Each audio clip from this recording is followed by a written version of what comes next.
Muy buenas tardes, son las 6:31 y hasta ahora les damos la bienvenida a todos los participantes que nos acompañan a partir de este momento en el taller Cómo preparar a su empresa frente a una fiscalización de la UGPP. La sesión de hoy, primera sesión, contexto regulatorio de la UGPP, creación y regulación. Soy Miguel Gelo, junto con Juan David Alzate y María Mercedes López, les damos la bienvenida. Recomendaciones antes de iniciar la clase del día. Les recuerdo que para obtener el certificado deben haber participado en el 80% de las clases. Pueden hacerlo en formato grabado o en vivo como estamos en este momento. En cualquiera de los dos casos se valida su asistencia, que es el único criterio para otorgar la certificación al final del taller. Segunda recomendación, en este entorno de nuestras capacitaciones utilizaremos los hashtags numeral de la mano de Unipymes para compartir información, numeral evaluando al experto para ampliar el sondeo que realizaremos después de cada sesión, hacia el final de cada sesión. Los invitamos a unirse a la conversación en redes sociales. Está con nosotros Felipe Páez. Felipe es abogado, especialista en Derecho Tributario y Seguridad Social, con estudios de intensificación en tributación internacional, formación y experiencia profesional como litigante y consultor en impuestos nacionales territoriales, así como operaciones internacionales con países que tienen acuerdos con Colombia para evitar la doble imposición.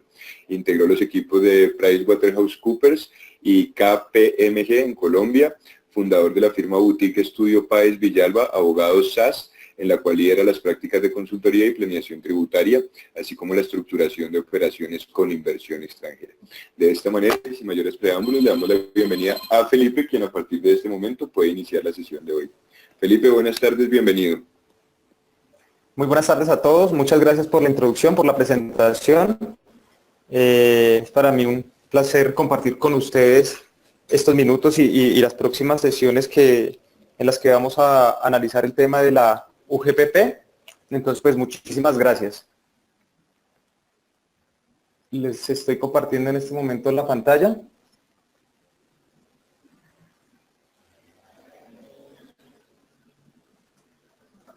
Felipe, ya estamos viendo la presentación, confirmo. Bienvenido, por favor, la ponemos en pantalla completa. Adelante, por favor. Perfecto, pues muchas gracias.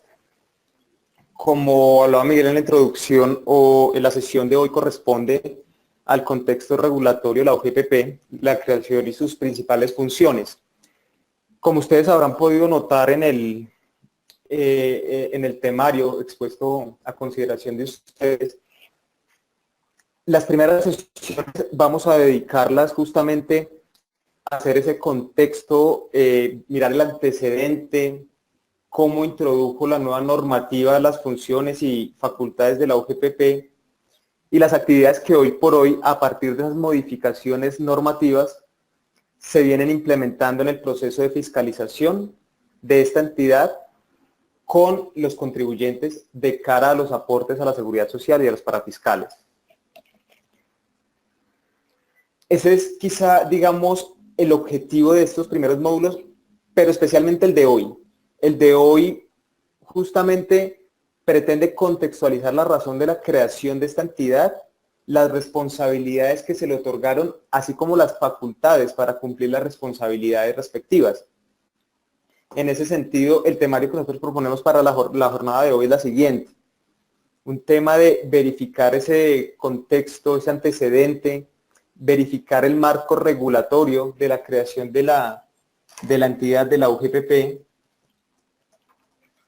verificar además las normas reglamentarias, decretos, acuerdos que se han proferido con ocasión a la entrada en vigencia de las funciones de esta entidad y pues a detalle el tema de funciones y facultades que son primordiales para comprender de cara a un proceso de fiscalización cuáles son los derechos que tienen los contribuyentes, las obligaciones, los procedimientos y demás, y a su cara, y de cara pues en ese sentido, los mismos derechos, facultades y procedimientos que puede utilizar la entidad para la correcta determinación de los aportes a los sistemas de seguridad social y parafiscal.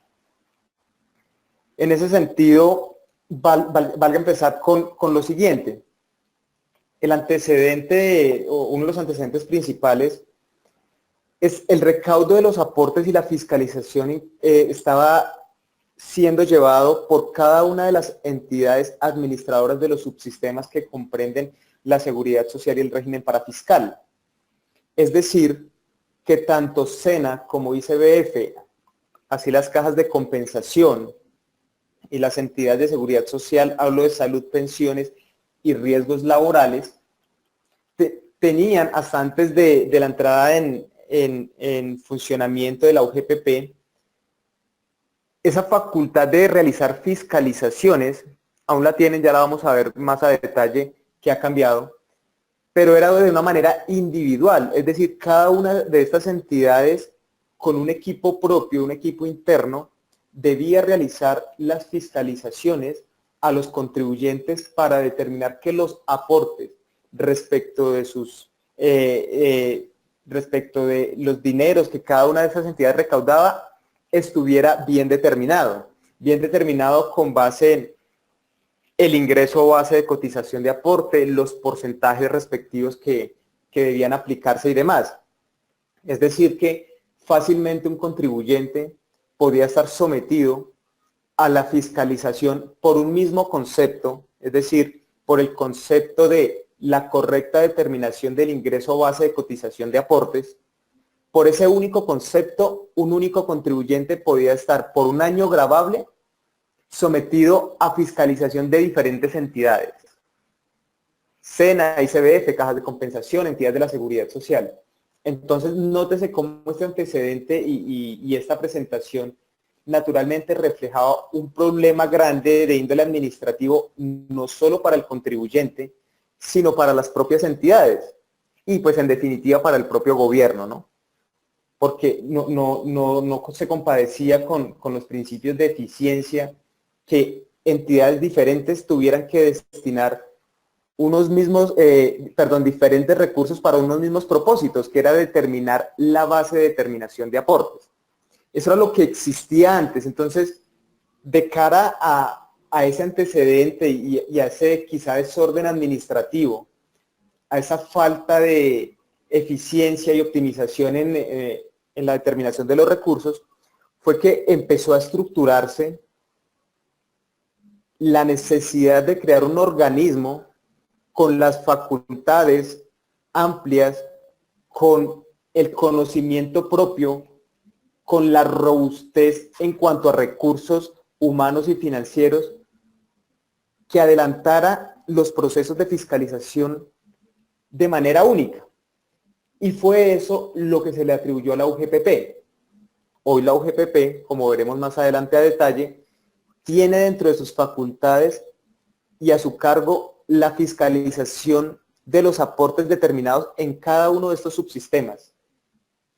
Es decir que hoy la UGPP es el organismo que cuenta con esa facultad para promover sinergias y asimismo simplificar al contribuyente de cara a las constantes fiscalizaciones que diferentes entes realizaban con un mismo propósito. Que dentro de este antecedente, ¿qué más se notaba? El procedimiento contencioso administrativo, es decir, el debate o los instrumentos, mejor, que la ley otorgaba para que el contribuyente pudiera discutir la correcta determinación de los aportes. En este sentido, las entidades que mencionábamos hace un momento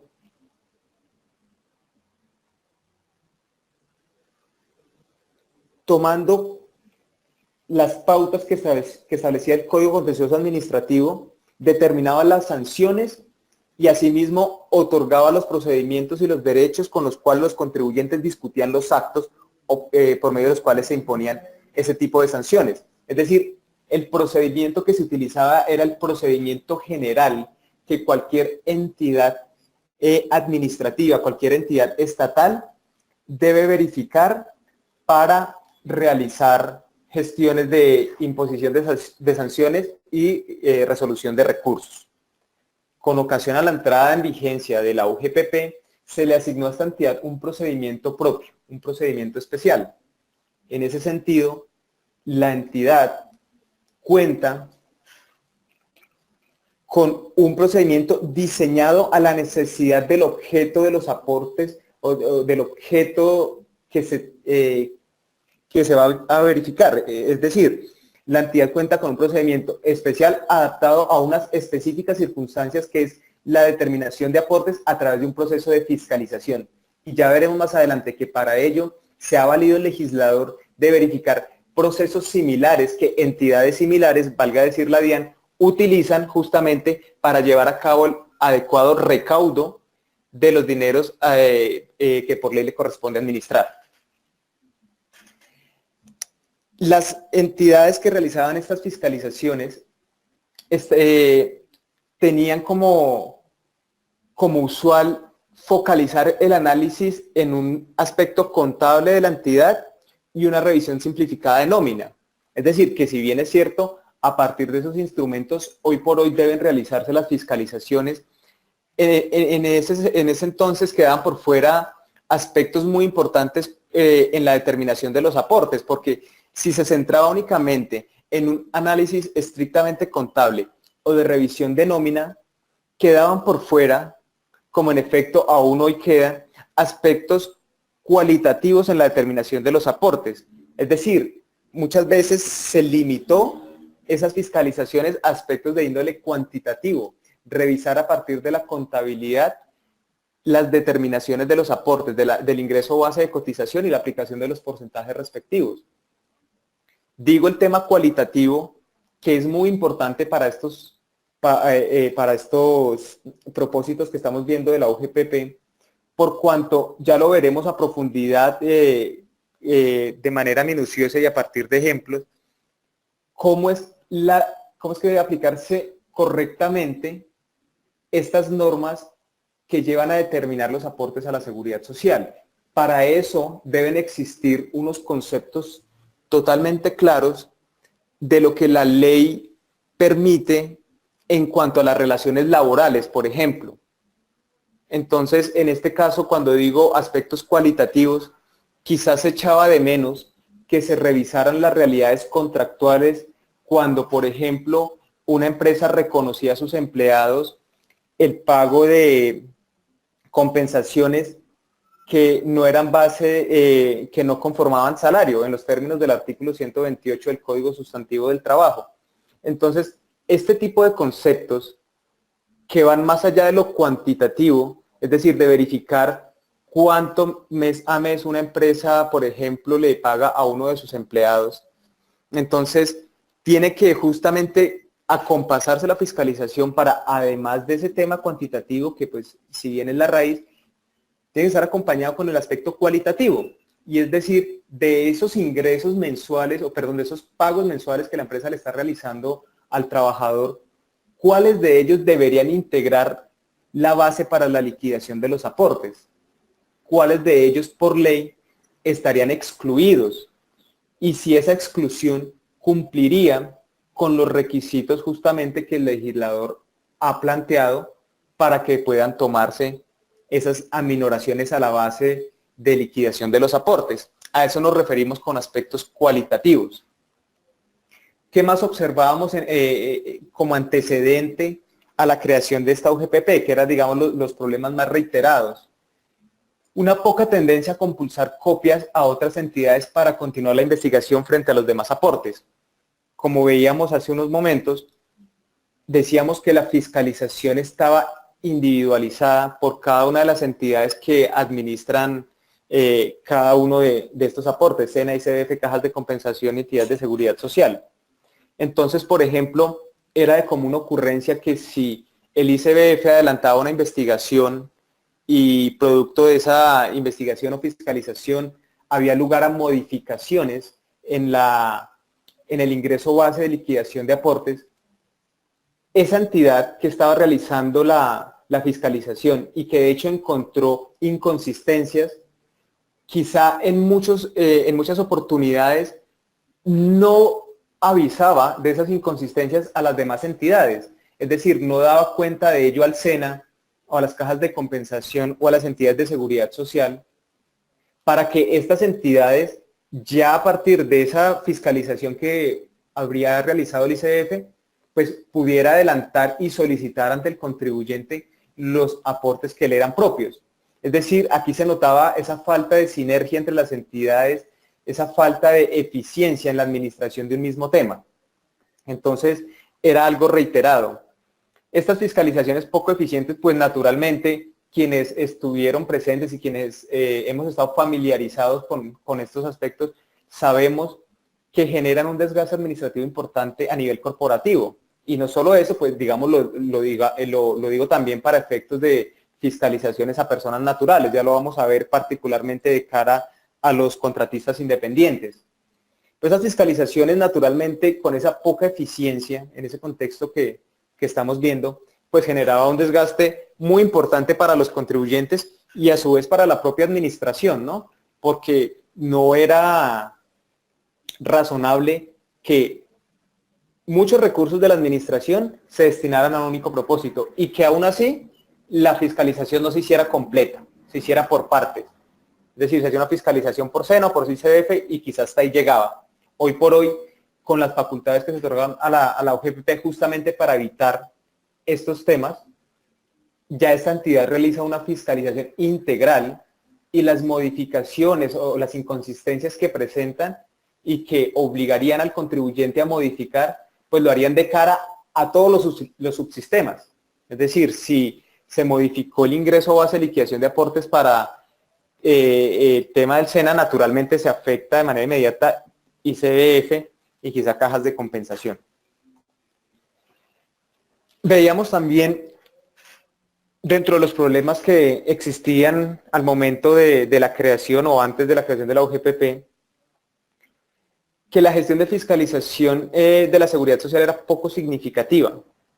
Es decir, esa falta de eficiencia entre todos los recursos invertidos en los procesos de fiscalización y el resultado, es decir, los recaudos obtenidos, no estaban siendo un buen negocio para estas entidades, para el gobierno, de cara al propósito final de este contexto. El propósito final es justamente que unas entidades que tienen a su cargo la realización de actividades específicas, como el cuidado del bienestar familiar, la educación y el incentivo a la generación de empleo a través del SENA, el bienestar familiar a través de las cajas de compensación, el cubrimiento de riesgos laborales en el marco de los vínculos de contrato de trabajo, el tema pensional y el tema de salud, pues el contexto final es justamente que estas entidades tengan el recurso financiero suficiente que les permita prestar los servicios para los cuales la ley los ha creado y para los cuales la ley les ha otorgado unas responsabilidades.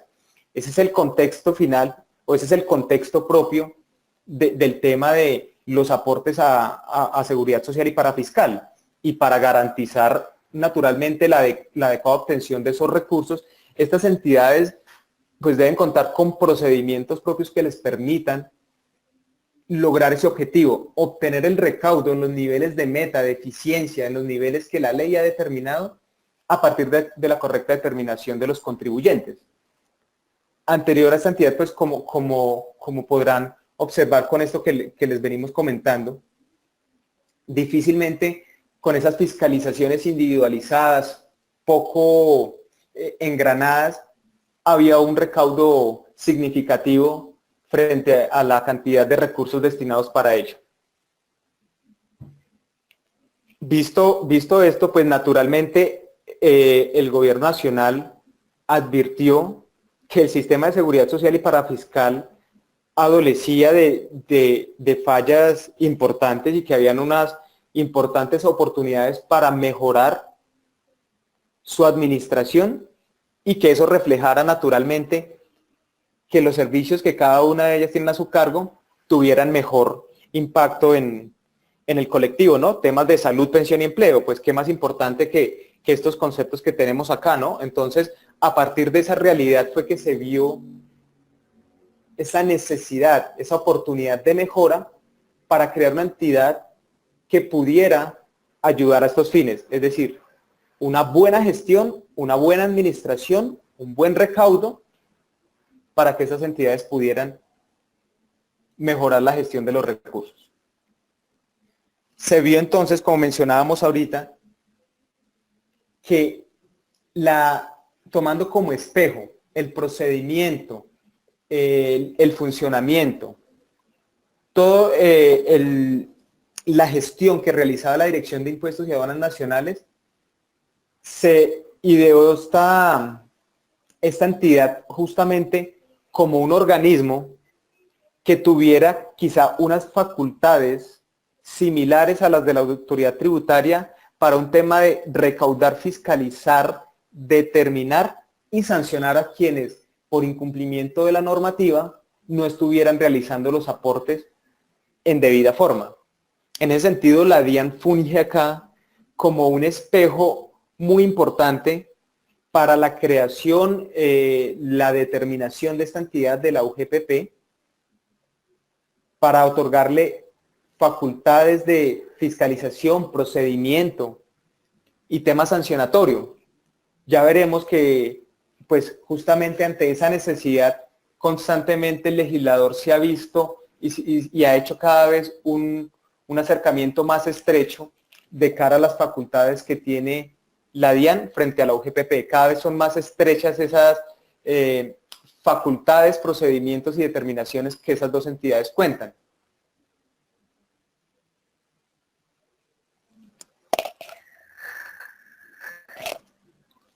En ese sentido, a partir de la ley 1151 de julio de 2007, que es la ley por medio de la cual se expide el Plan Nacional de Desarrollo del año 2006 a 2010, se crea ya propiamente a nivel legal. Hay una creación legal de la Unidad Administrativa Especial de Gestión Pensional y Contribuciones para Fiscales. En adelante ya, pues, como todos lo habrán notado, la denominaremos UGPP. A partir de esta norma, a partir de este Plan Nacional de Desarrollo 2006-2010, se empieza a engranar y a concebir la entidad que tendrá bajo su responsabilidad, quizá subsanar todas estas ineficiencias que de antaño venían, y se le atribuyen unas responsabilidades fuertes para efectos de iniciar los procesos de determinación efectiva de los aportes a la seguridad social. Esta ley de 2007, que es el marco regulatorio de creación, señaló que esta entidad estaría adscrita al Ministerio de Hacienda y Crédito Público, al igual que lo está la DIAN. Es decir, son dos entidades adscritas al mismo ministerio que paralelamente tienen mucha injerencia en la actividad de las empresas y de las personas naturales, por cuanto recaudan temas tan importantes como el tema impositivo, los impuestos de orden nacional a cargo de la DIAN y los temas que surgen de los aportes a la seguridad social, SENA y CDF, Caja de Compensación y las entidades de seguridad social. La UGPP se creó como una entidad administrativa del orden nacional, es decir, la UGPP tiene jurisdicción y competencia en todo el territorio colombiano para realizar las facultades que la ley le ha reconocido. En todo el territorio nacional, esta entidad tiene competencia y procedencia para adelantar los procesos de fiscalización que a bien tenga de cara a los aportes a la seguridad social. Tiene personería jurídica, tiene autonomía administrativa y adicionalmente tiene un patrimonio independiente. Patrimonio que está compuesto, ya lo veremos más adelante. La ley 251, además de su creación y de dar las características y definir la naturaleza de la UGPP, señaló cómo estaría conformado su patrimonio, las funciones a su cargo y delimitó las actuaciones en el marco del proceso de cobro coactivo. Ya lo veremos un poco más adelante, pero pues digamos que recoge ese procedimiento a través del cual una entidad que es acreedora de una obligación dineraria funge como juez y parte al mismo tiempo, toda vez que siendo acreedora se constituye en juez por autorización legal para que por su intermedio se obtenga el pago de la obligación no cancelada por parte del deudor. Es el proceso de cobro coactivo, ya lo veremos más adelante. Los recursos y el patrimonio de la UGPP básicamente están definidos por las partidas que son asignadas por el presupuesto general de la nación, partidas ordinarias y extraordinarias, los bienes que le transfieran la nación y otras entidades públicas del orden nacional, recursos recibidos por la prestación de servicios, bienes tanto muebles como inmuebles adquiridos o que vaya a adquirir cualquier título, y los demás recursos que la ley pueda señalar con posterioridad. El contexto que rodea esta ley 1151 de 2007, es decir, todo este marco regulatorio, ya sabemos entonces que a partir de esta ley 1151 de 2007 se crea la entidad. Entonces a partir de eso viene un desarrollo legislativo, normativo importante, no solo del Congreso, que es el encargado de expedir las leyes, sino también del gobierno a través de los decretos reglamentarios. En ese sentido, bajo esa coordinación, y a partir de 2007 a la fecha, se han expedido múltiples normas que han unas dotado de facultades adicionales a la entidad, han contextualizado el marco de funcionamiento, han creado un consejo directivo, han definido su planta de personal, han definido todos esos aspectos, tanto de índole interno para funcionamiento, como las herramientas que le permitan presentarse a los contribuyentes para realizar los procesos de determinación de los impuestos. ¿Y esto por qué es importante saberlo? Pues justamente es importante saber qué puede y qué no puede, a partir de la autorización normativa, realizar la UGPP en caso de una fiscalización. Es decir, delimitar el marco de acción de esta entidad de cara a un proceso de fiscalización con los contribuyentes. En este sentido, una de las primeras normas que se ha expedido ha sido el decreto 169 del año 2008, por medio del cual establece funciones de la UGPP y armoniza procedimientos de liquidación y cobro de las contribuciones parafiscales de la protección social. Establece funciones. ¿Qué tipo de funciones? Ya las veremos, pero justamente a eso nos centramos, y es cuáles son las actividades que esta entidad puede realizar de cara a una fiscalización en el marco de la liquidación de los aportes, ¿no? Armoniza procedimientos de liquidación y cobro de contribuciones parafiscales. Veíamos al principio en los antecedentes y en el contexto que a partir del procedimiento establecido en el Código Contencioso Administrativo, las entidades que administraban cada uno de los subsistemas aplicaban el procedimiento, pues las reglas de juego que enmarcaban el procedimiento general que cualquier entidad pública realiza.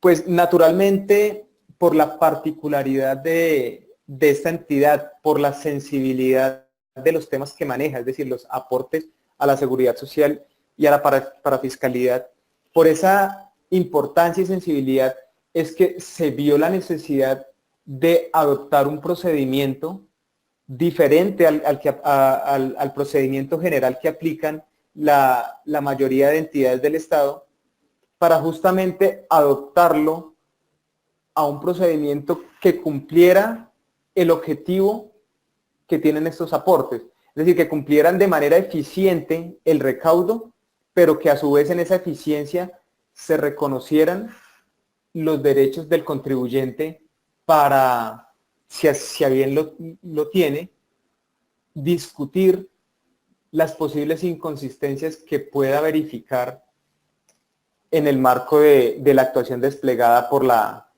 UGPP.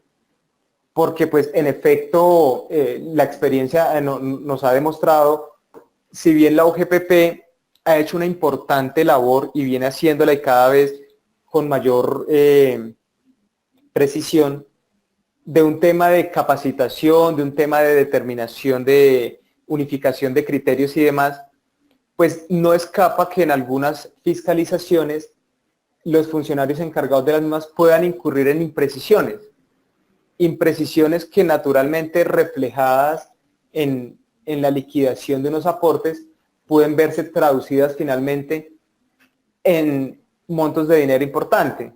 Empresas con un número importante de empleados, por ejemplo, en las cuales se discuta con la entidad la correcta determinación de los aportes, van a generar para el contribuyente quizá unos recursos importantes que la entidad va a pretender que se liquiden de más a los ya liquidados. Y adicional a eso, la entidad pretenderá que esos mayores valores vayan con el pago de unos intereses moratorios y la imposición de sanciones a su vez. Entonces, por la importancia justamente de eso es que a partir de este decreto 169 se armonizan los procedimientos de liquidación y cobro de la UGPP. Este decreto además señala punto por punto las funciones específicas que se le encargan a la entidad para adelantar sus procesos de verificación y control.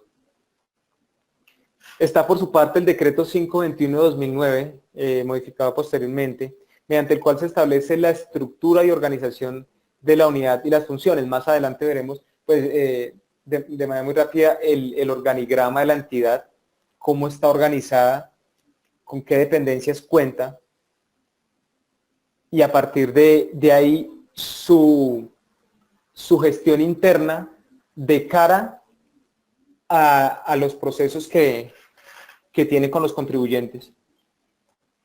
El decreto 5022 del año 2009 establece además la planta de personal con que cuenta la unidad. Decretos posteriores y demás han ajustado justamente este tema para adecuar y dotar esta entidad de todo el personal idóneo y suficiente, además, que puedan llevar a cabo este reto tan importante que es la verificación de los aportes.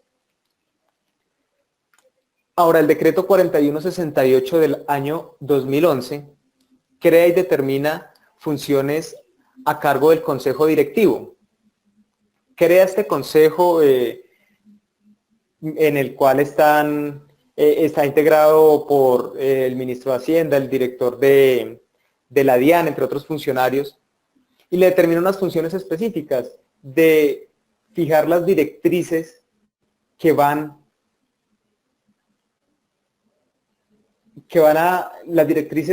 a regir a la UGPP en el marco de los procesos de fiscalización, en los procesos de cobro, en los procesos de prevención, en procesos persuasivos y demás.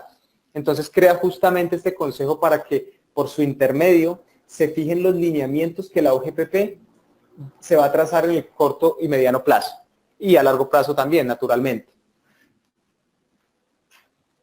Por su parte, este decreto 4268 distribuye competencias a la UGPP y a la Caja Nacional de Previsión, a Cajanal. Decreto 4268. Competencias importantes para establecer qué pensiones están a cargo de la UGPP, cuáles no. Eso ya lo veremos más adelante, para tenerlo totalmente claro. Decíamos que la estructura inicialmente establecida para la UGPP fue modificada posteriormente, y es a través de este decreto. El decreto 575 de 2013 vio la necesidad de crear o modificar lo ya existente, la estructura ya existente, para dotarla quizá de un funcionamiento mucho más dinámico y que permitiera la eficiencia requerida en todos estos procesos de control. Este es el organigrama actual de la UGPP. Por encima de la dirección general está el consejo directivo que acabamos de mencionar, creado en el año 2013. Entonces, el consejo directivo, quien delimita esas directrices que mencionábamos ahorita, luego de él viene esta dirección general, y las direcciones, pues está la dirección jurídica, importante en la revisión de todas, digamos, de la adopción de las políticas internas, unificar los criterios de interpretación normativa, que es muy importante. En estos casos, como pues quienes están familiarizados con el tema de la liquidación de aportes, personal de nómina, personal de recursos humanos o asesores que tengamos a nuestro cargo estas actividades, somos conscientes quizá de la enorme modificación normativa que estos temas presentan. Es decir, el tema de la seguridad social, al igual que lo que ocurre lo propio con el tema tributario, son materias sujetas a constantes y múltiples cambios normativos, regulatorios.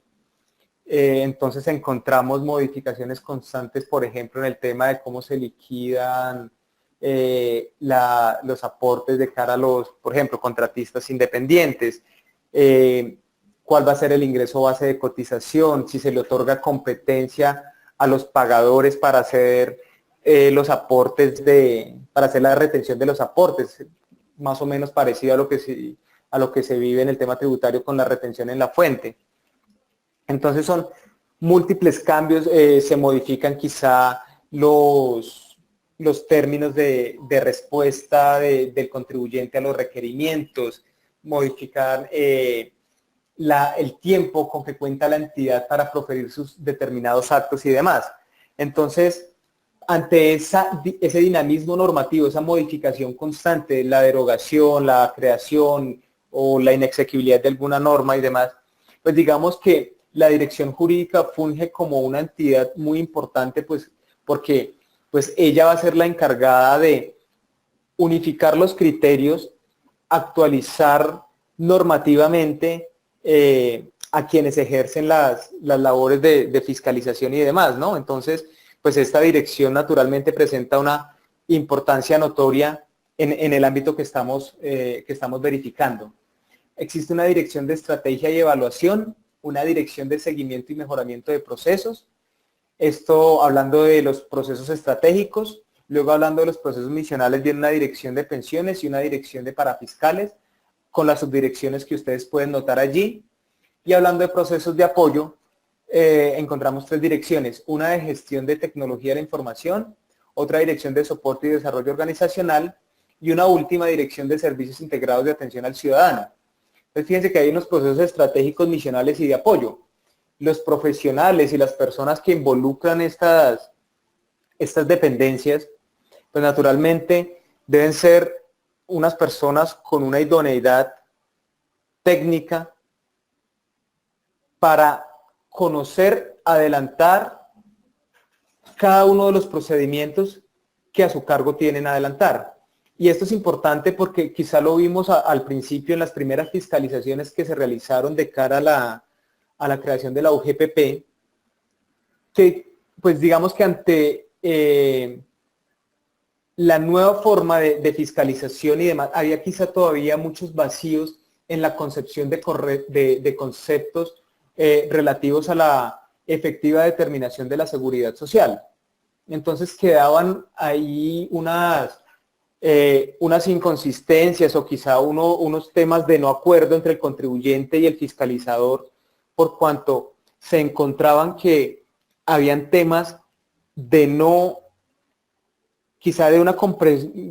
fácil comprensión, pero a su vez, como mencionamos ahorita, temas que habían sido de constante evolución normativa. Entonces, entrar de lleno en las primeras fiscalizaciones causó y ha causado algunas, digamos, diferencias entre conceptos propios de los contribuyentes y conceptos de la entidad. Esto aunado también a los constantes errores, muchas veces, y la mayoría de las veces, errores que de manera involuntaria nosotros los contribuyentes cometemos para la determinación de los aportes.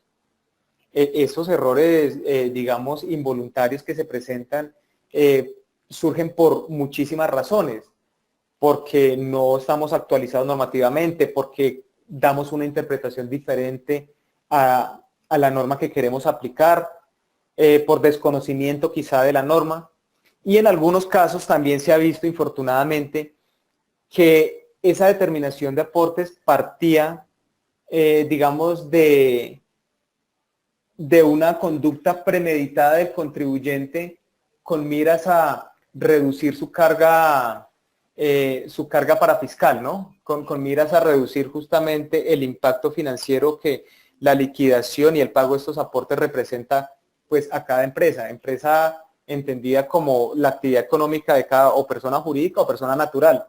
Entonces, en algunas ocasiones, viéndose quizá estos errores constantes que presentaban los contribuyentes y quizá también los los fiscalizadores de la UGPP, pues crearon los primeros, digamos, debates que pues se están resolviendo y se resuelven pues a nivel primero interno de cara a los recursos correspondientes ante la propia entidad y posteriormente ante la jurisdicción por medio de los jueces. Continuando este contexto normativo, importante mencionar la ley 1607 de 2012. Esta ley es la reforma tributaria de ese año. Fue una pues, reforma tributaria importante en el sentido de que modificó de manera significativa algunos aspectos como por ejemplo la tributación de las personas naturales. Esta fue la ley que creó esta clasificación de las personas naturales para efectos impositivos en empleados para efectos tributarios, trabajadores por cuenta propia y otros empleados. Y esta norma, que fue de contenido tributario propiamente, también tuvo a su vez unos artículos que modificaron e impactaron pues la función de la UGPP. En ese sentido, digamos, importante reseñar que la ley 1607 modificó la competencia para la determinación y el cobro de las contribuciones parafiscales de la protección social y señaló pues esta norma que sería la UGPP la entidad competente para adelantar pues acciones de determinación y cobro de las contribuciones parafiscales. Entonces no sé qué le da esta competencia importante a la UGPP para adelantar acciones de determinación y cobro de las contribuciones. Es decir, esto subsana lo que veíamos el error de antaño de esas fiscalizaciones individuales de cada administradora, de cada subsistema, y otorga a una única entidad la facultad de adelantar el proceso respectivo de determinación y cobro. Es decir, no solo tiene la facultad de verificar, inspeccionar si como el contribuyente está realizando sus aportes, si lo está realizando de cara al cumplimiento normativo y de encontrar alguna inconsistencia, además cuenta con la facultad de adelantar la propia acción de cobro para obtener los recursos determinados luego de esa fiscalización que arrojó una determinación indebida por parte del contribuyente. Entonces, importante esta modificación que introdujo la ley 1607 de 2012. Además de eso, señaló la ley 1607 de 2012 que si las administradoras del sistema de la protección social continuarían adelantando las acciones de cobro de mora registrada por sus afiliados y que pues para ese efecto estarán obligadas a aplicar los procedimientos que fijara la UGPP, porque naturalmente esto había generado para los contribuyentes un problema significativo y era que no o tenían múltiples procedimientos que les entorpecían su ejercicio al derecho de defensa, porque si lo fiscalizaba una entidad, entonces tenía un término específico, si lo va a fiscalizar la UGPP cuenta con otros términos. Entonces lo que esta ley señaló fue que las administradoras deberían estar obligadas a aplicar los procesos que fije la UGPP, y la UGPP conservaría naturalmente la facultad de adelantar el cobro sobre los casos que considerara conveniente, adelantado de manera directa y preferente. Es decir que si bien las administradoras del sistema cuentan todavía y lo hacen con la facultad para adelantar estos procesos de determinación y cobro, la UGPP tiene frente a ellas un poder preferente en caso de que quiera fiscalizar o pretenda fiscalizar a un contribuyente. De otro lado, esta ley 1607, importante porque señaló que la entidad, la UGPP, podría iniciar las acciones sancionatorias y de determinación de las contribuciones con la notificación del requerimiento de información o pliego de cargos dentro de los 5 años siguientes contados a partir de la fecha en que se debió declarar esos aportes y no se realizó, o que se declaró con valores inferiores a los legalmente establecidos, o se configuró el hecho sancionable, ¿de acuerdo? Entonces, 5 años, es decir, un término amplio para que la UGPP pierda la facultad de fiscalización y determinación, ¿no? Digamos que haciendo el paralelo con el tema tributario, se equipara ese término al que la ley tributaria otorga a la DIAN y a las Secretarías de Hacienda para determinar los impuestos en los casos en que el contribuyente está omiso, es decir, en los casos en que por obligación debía declarar y no lo hizo. Le equiparó al mismo tiempo, es decir, en este caso las autoridades tributarias cuentan con 5 años para perseguir a través del proceso de determinación y el proferimiento de la liquidación oficial de aforo, determinar el impuesto que, estando obligado a presentar, no lo hizo el contribuyente omiso. Acá, a través de la ley 1607, se equiparó ese término para la UGPP, 5 años para que la entidad pueda perseguir a estos contribuyentes y pueda realizar sus actividades que tiendan a la determinación del impuesto o a la corrección o a la imposición de la sanción por los hechos sancionables. 5 años, entonces, es un término para que lo tengamos muy en cuenta. Es el término con que cuenta esta entidad para realizar sus labores de determinación y sanción. Hablando del tema sancionatorio, también justamente fue esta ley 1607 la que estableció que la UGPP sería la entidad competente para imponer las sanciones. Es decir, sanciones, ¿por qué tipo? El aportante que omita la afiliación o el aportante que no pague los aportes al sistema de la protección social en las fechas establecidas para ese fin. Es decir, un primer hecho sancionable que se le atribuyó, que puede realizar la entidad, que puede sancionar, es el tema de la inoportuna atención a los calendarios que el gobierno establece.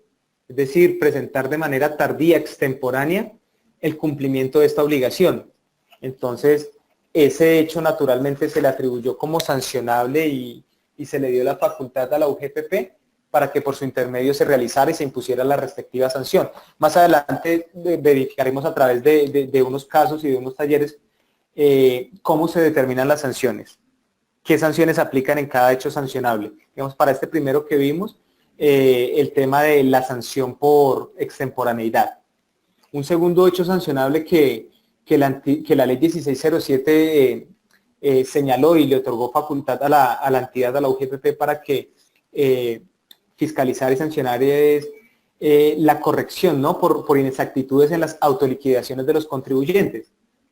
Entonces, aquí señaló una sanción equivalente al 5% del mayor valor a pagar por las inexactitudes provenientes de las autoliquidaciones que los contribuyentes realizamos, porque recordemos que el tema de la liquidación de los aportes en Colombia parte del hecho de la autoliquidación, es decir, que la ley le otorga esa responsabilidad a cada contribuyente. La ley le da los parámetros y le otorga la facultad y la responsabilidad para que el contribuyente autoliquide los aportes respectivos. Es decir, que verifique en cada caso específico su situación particular y autoliquide lo que debería corresponder a sus aportes. Y en caso de que estas autoliquidaciones nosotros las realicemos de manera inexacta, se le otorga la facultad a la UGPP para que imponga una sanción que en este caso equivale al 5% del mayor valor que debe pagar el contribuyente. También se otorgó a través de esta ley 1607 la facultad de sancionar a quienes, estando obligados a suministrar información a la entidad, no lo realicen o no lo realicen o lo realicen fuera del término. Entonces, para ello la entidad, la UGPP, puede imponer unas sanciones que se liquidan en este caso por cada día de retardo. Es decir, que son sanciones importantes si los contribuyentes no atendemos de manera oportuna y de manera suficiente los requerimientos que la entidad nos está realizando, ¿no? Finalmente también se le otorgó a esta UGPP unas facultades para sancionar a las propias administradoras del sistema de la protección social. A estas administradoras del sistema de la protección social que incumplan los estándares que la UGPP establezca para el cobro de las contribuciones, serán sancionadas hasta por 200 VT. Todo este esquema sancionatorio deviene de la ley 1607 y por eso nos detenemos un momento en ella, por la importancia que la misma ha tenido en el tema de la, digamos, de otorgarles esas facultades a la fiscalización de la entidad, de la UGPP. Por eso nos hemos detenido un poco ¿para qué? Para verificar el alcance que a partir de la ley 1607 se le otorgó a la UGPP. Entonces, esta ley 1607 también habló del procedimiento, el procedimiento aplicable a la determinación oficial de las contribuciones. Y pues señaló que previo a la expedición de una liquidación oficial por parte de esta entidad, se enviara un requerimiento para o bien declarar o bien corregir, o un pliego de cargos mediante el cual se le indicaba al contribuyente un posible hecho que iba a ser sancionable. Entonces, esta ley también le otorgó un término de respuesta para nuestro concepto demasiado corto. Posteriormente fue modificado, ya lo veremos en el siguiente slide. Se le otorgó con ocasión a la ley 1607 de 2012, un término de respuesta de un mes para que el contribuyente pudiera o bien recurrir la liquidación o responder el pliego de cargos. Entonces es un término naturalmente muy corto porque este tema de las fiscalizaciones con la UGPP naturalmente demandan un volumen de información importante. Y un volumen de información importante porque se verifica en cada fiscalización caso a caso los aportes, digamos, si estamos hablando de una empresa con empleados, se determina caso a caso la liquidación de cada empleado. Entonces, se parte de la información que se suministra en las áreas contables, se verifican los balances de prueba, se verifica por parte de la entidad información que se pide certificar por el revisor fiscal de la entidad. Y entonces, a partir de toda esta documentación, pues naturalmente la entidad realiza su evaluación y emite el acto que ella considera debe emitir, es decir, o una liquidación por medio de la cual modifica los aportes o mediante la cual señala que el contribuyente está inmerso en un hecho sancionable. Y con ocasión a esta ley 1607, el contribuyente únicamente tenía un mes para recurrir esa actuación. Insistimos, un plazo corto, por eso posteriormente, ya lo veremos, se vio la necesidad de modificarlo para ampliarlo en ese sentido. Peor aún, en el caso de las liquidaciones o las resoluciones de sanciones, el término para la interposición del recurso propiamente era de 10 días siguientes a la notificación. Pues digamos que no tenía sentido, es decir, no se acompasaba a un tema razonable que en 10 días un contribuyente pudiera armar a partir de toda esta información que hemos señalado, un recurso de reconsideración en contra de una sanción o en contra de una liquidación oficial.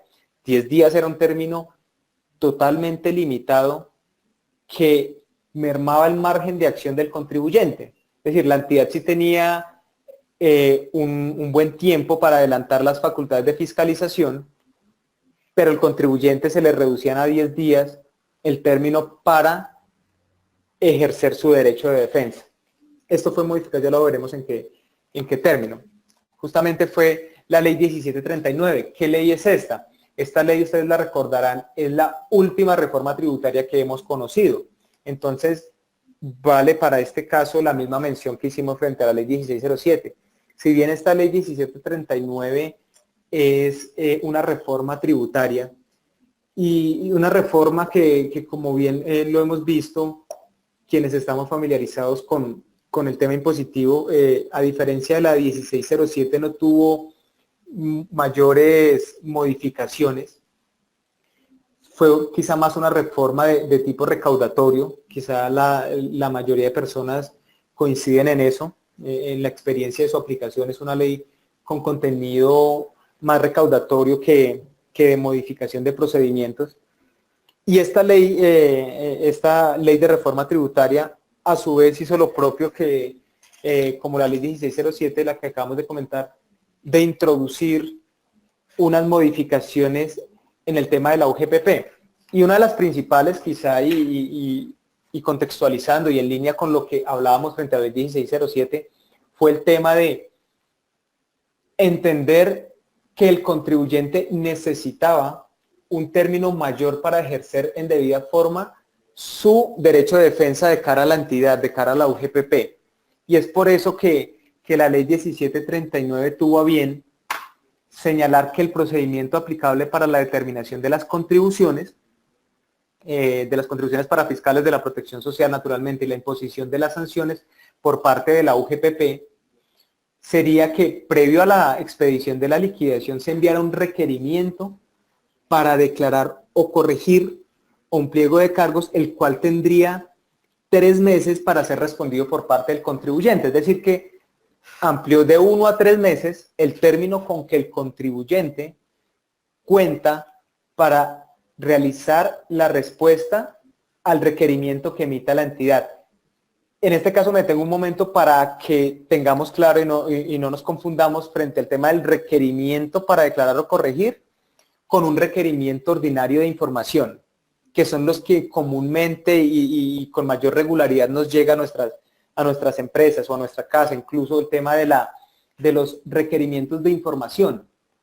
El requerimiento de información es diferente a este requerimiento para declarar, porque el de información, justamente el objetivo que persigue es obtener del contribuyente, de la fuente principal, información clave que le permita a la entidad verificar cómo ha sido la liquidación de los aportes. Es decir, que es un primer documento, si se quiere, mediante el cual se le dice al contribuyente, se le solicita información para cruzar quizá con información que ya cuenta la entidad. Entonces se le dice al contribuyente, oiga, por favor envíeme el detalle de la liquidación de la nómina, envíeme los auxiliares, la descripción de los auxiliares a tal nivel, envíeme la descripción de tal cuenta, por ejemplo. Es decir, es una necesidad específica de la entidad que se plasma a través de un requerimiento mediante el cual solicita esa información. Y solicita esa información, y para dar respuesta a esa información no existía propiamente un término de respuesta reglamentado, es decir, contrario a lo que existe con este requerimiento para declarar, que ya lo explicaremos enseguida. No existía las normas no contemplaban un término de respuesta para atender a ese requerimiento de información que estamos hablando en ese momento. Eso pues naturalmente fue objeto de múltiples inconvenientes entre funcionarios y contribuyentes, porque ante la inexistencia de un término específico señalado por la norma, pues quedaba al arbitrio del funcionario señalar el término de respuesta, y pues que hubo mucho inconveniente con eso, porque insistimos, el volumen de la información que se maneja en estos procesos es muy importante, es significativo. Entonces muchas veces se solicitaba a los contribuyentes que se atendieran requerimientos, no sé, en 3 días, 4 días. Naturalmente ese es un término muy corto para que una entidad, por más organizada que esté, pueda atender, organizar y destinar la información que la entidad señala. Fue entonces a partir de el decreto 1035 del año 2015, de octubre, no hace mucho, hace pocos meses, de octubre de 2015, y a través de este acuerdo, que se aclaró que el término de respuesta para estos requerimientos de información no podría ser menor a 15 días. Es decir, a partir de este acuerdo ya es un tema normado o regulado, por lo menos a través de este acuerdo 1035 proferido por la misma entidad del 29 de octubre de 2015. A través de este acuerdo ya es un tema normado que el plazo mínimo con el que cuenta un contribuyente para dar respuesta a estos requerimientos de información de la UGPP es de 15 días. 15 días hábiles, naturalmente. Entonces, y es mínimo, ¿no? O sea que de acuerdo al volumen de información que se requiera, se puede otorgar un término hasta de 3 meses. Entonces, que ya a partir de esto existe mayor conciencia por parte de los funcionarios que no pueden otorgar para responder los requerimientos de información menos de 15 días, y hay conciencia de que dependiendo del volumen de información que estén solicitando al contribuyente, pueden otorgar hasta 3 meses para que el contribuyente pueda preparar y enviar en debida forma y con suficiencia la información que la entidad le está solicitando, ¿no? Porque digamos que el éxito en esta clase de revisiones por parte de la OGPP y la respuesta por parte de nosotros como contribuyentes, el éxito depende justamente de una debida coordinación y de que nosotros como contribuyentes preparemos de manera oportuna y entreguemos la información de manera completa, es decir, verificada, completa, cruzada con otra información que tengamos. A partir de ahí se genera el éxito de salir pues avante ante una revisión por parte de la entidad. Naturalmente, serán conscientes ustedes que las fiscalizaciones de la entidad de la OGPP han venido incrementando y se esperan que se incrementen en el futuro inmediato, porque día a día esta entidad pues obviamente mejora sus procesos, optimiza su funcionamiento y pues a partir de ello genera espacios de fiscalización mayores a los que hoy está presentando. Es decir, que se está robusteciendo frente a ese objetivo de fiscalización y de controlar que en efecto los aportes sean realizados de manera debida. Ahora, estamos hablando entonces del requerimiento de información. Señalamos que es este documento a través del cual la entidad nos solicita un documento específico o nos solicita una información específica que requiere conocer, y que para este requerimiento de información el término de respuesta es mínimo 15 días, máximo 3 meses, dependiendo en lo que la propia entidad nos otorgue para dicho propósito. Y en esto valga notar que en la medida en que un contribuyente considere que, por ejemplo, 20 días le otorgaron para dar respuesta no son suficientes, en esto pues valga señalar que el contribuyente dentro de ese término puede válidamente solicitarle al funcionario que le extienda el plazo para que el funcionario justamente le conceda la prórroga para la atención oportuna. Recordarán que hace un momento mencionamos que la entrega de manera extemporánea genera para el contribuyente una sanción. Entonces es importante conocer esto. Si vemos que el término que nos ha otorgado la entidad no es suficiente para que internamente preparemos lo que nos están solicitando, podemos válidamente, dentro de ese mismo término, antes que se venza, solicitarle al funcionario que está adelantando el procedimiento, quien nos envió el requerimiento, que nos prorrogue el plazo para que podamos atender oportunamente y estar excluidos de una sanción por esa situación. Ahora, ¿cuál es el requerimiento para declarar, el requerimiento para corregir que profiere la entidad y para el cual el contribuyente tiene 3 meses? En este sí son 3 meses completos que tiene el contribuyente para dar respuesta. Pues este requerimiento, a diferencia del anterior, ya es un documento formal por medio del cual la entidad señala, realiza 2 cosas. Uno, o es un requerimiento para declarar, caso en el cual le indica al contribuyente las razones por las cuales debió haber declarado y a la fecha no lo ha hecho, es decir, con todo el sustento normativo y además el sustento fáctico, es decir, quizá, por ejemplo, a partir de la respuesta que el contribuyente dé al requerimiento de información, ya la entidad cuenta con mayores elementos de prueba que le permitan determinar si quizá, un ejemplo, si un contribuyente estuvo o no obligado a liquidar los aportes. En ese sentido, el primer requerimiento, ese requerimiento para declarar, es el que otorga al contribuyente el término de 3 meses para responder. En ese término, pues el contribuyente naturalmente tendrá que aducir los argumentos y adjuntar las pruebas por las cuales no se encuentra obligado a declarar los aportes, o en su caso allanarse y presentar los aportes en la forma en que lo indica la entidad. Entonces decíamos, este requerimiento puede ser para declarar o puede ser un requerimiento para corregir. Es decir, el escenario bajo el cual el contribuyente sí declaró los aportes, pero a partir de la verificación que realizó la OGPP, esa entidad advirtió que el aporte quizá estaba realizado de manera indebida por aplicar unas bases que no correspondían, por aplicar porcentajes que no correspondían, por dejar, no sé, excluidos quizá trabajadores o una múltiple posibilidad o variables que puedan dar lugar a las inconsistencias en la liquidación de los aportes. Por ejemplo, que las vacaciones que se pagaron que no se disfrutaron y se pagaron en dinero, el contribuyente quizá liquidar los aportes a caja no advirtió que debían hacer parte del ingreso base justamente sobre el cual se aplica el porcentaje para su liquidación. Entonces, múltiples variables que pueden dar a que la entidad, la UGPP, determine que los aportes que ya hemos realizado quizá fueron realizados de manera indebida. Y es a través de este requerimiento para corregir que igualmente la entidad le dice al contribuyente las razones tanto de hecho como de derecho por las cuales considera que lo ya liquidado, lo ya autoliquidado por el contribuyente, adolece de inconsistencias.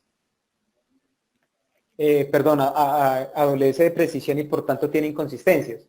Entonces, a partir de ahí es que el contribuyente tiene 3 meses para preparar la respuesta a ese requerimiento para corregir. Y pues el contribuyente puede o bien señalar las razones dentro de esos 3 meses, las razones por las cuales considera que no debe corregir por cuanto sus aportes fueron bien autoliquidados, o bien allanarse a lo que la entidad ha señalado.